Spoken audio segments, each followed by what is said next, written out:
The 1990s was a really interesting time in history. You had the Hubble telescope, you had the Gulf War, you had raging wildfires in Kuwait, you had the internet. Please welcome Al Gore.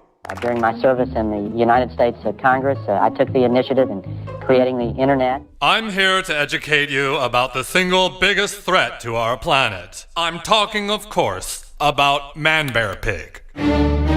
America Online and that hideous modem.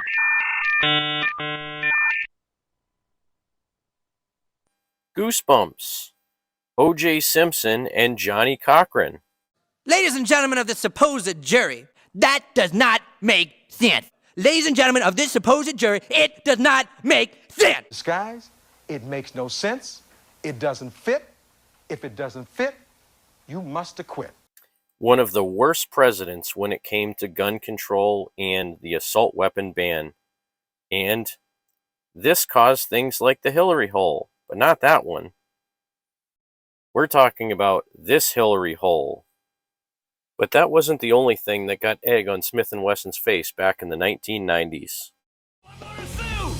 Yes, I'm gonna sue! Yeah, I might even sue you! That's right, back in the 1990s, Glock sued Smith & Wesson over this pistol right here. I mean, I'm not sure exactly why. It doesn't really resemble a Glock pistol at all. Or maybe it does, like, a whole lot. And it really did infringe on some of their patents. It's so blatantly obvious that Smith & Wesson copied Glock on the Sigma pistols that it's almost like when Vanilla Ice said that he didn't copy Under Pressure when he wrote Ice Ice Baby, which he did. He got sued too. So I know by now you're saying, Cranky, what does any of this have to do with today's video? Well, let me tell you. I kind of have a love for unloved old firearms. Some that people really hate, some that might have some weird reputations. And this is another one of those guns. No, I was not able to get an SW9F, which was the original Smith & Wesson Sigma, but what I do have here is something that was the next rev after the SW9F. So what I have in this case is a vintage 2006 Smith & Wesson SW9VE, which was the second generation of the Sigma pistols, and it was the precursor to the SD9VE pistols. Now this one is pretty cool. It came in the original box with all the paperwork. It came with 4 magazines, and again, you can really see the likeness to a Glock pistol when you look at this thing. Now, Smith & Wesson does have some differences inside. You can't really swap the parts back and forth on this pistol. They said that on the original Sigmas you might be able to swap a couple parts, but Hop from TFB TV did a video on that quite a while ago, and he said that you really can't swap them. They're close, but they're not close enough. Now again, looking side by side between this SW9VE and my Glock Model 23, you can see that the slide on this SW9VE is a little bit rounded over on the top. The grip angle is different. The trigger is different. The trigger guard is a little bit different. The sights are different. But it still was one of the first Glock copy pistols that were out there. And again, the original Sigmas, Smith & Wesson actually got sued for likeness and for some of the mechanisms inside being so close to the Glock that they were actually infringing on the patents.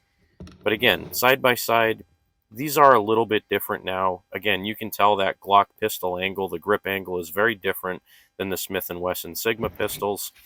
And the trigger on this thing is absolutely horrible.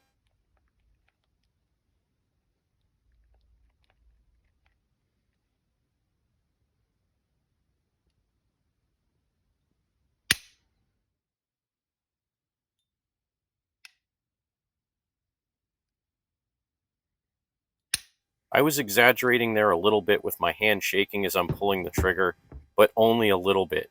When I say this is the worst trigger I have ever felt in a Smith & Wesson, I mean, this is like worse than a 1940s Mosin Nagant 14-pound trigger. It is terrible. But again, I digress, and I got all the original paperwork with this thing, which is really cool. I love finding the old paperwork in there. This one actually had the original sales receipt. The guy that bought this bought it in 2007, He paid over $350 for this gun brand new. It's almost 20 years old, but I know even though this thing has a terrible trigger and a worse reputation, I know that these guns are reliable.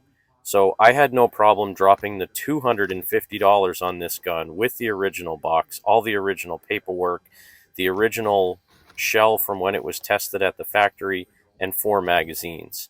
Now, this one had some really cool features on it. I have no idea what all this stuff means, but I haven't seen too many guns that have that many features on it. So if anybody knows what the features mean, please pause the video and go back and put in the notes what you think all of those features mean.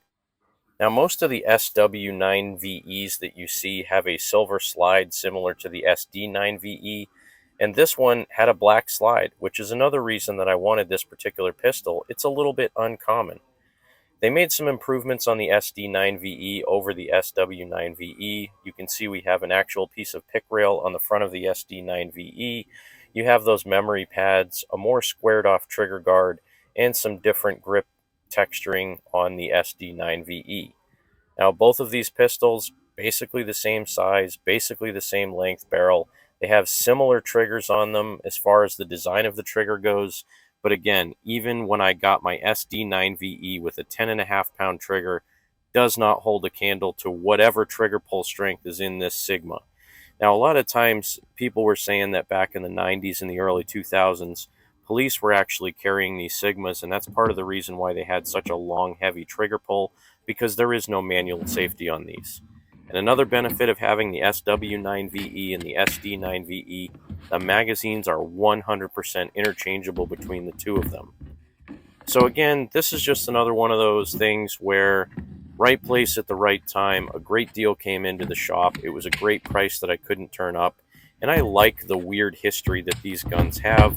I will be looking out for an SW9F and maybe an SW40F and maybe an SW40VE, so I can complete my collection of weird 9 and 40 caliber Smith & Wessons from this weird era in history when they got sued by Glock for making something that was a very obvious copy. Thanks again for watching another edition of Cranky Gun Reviews. God bless America. Support your 2A rights.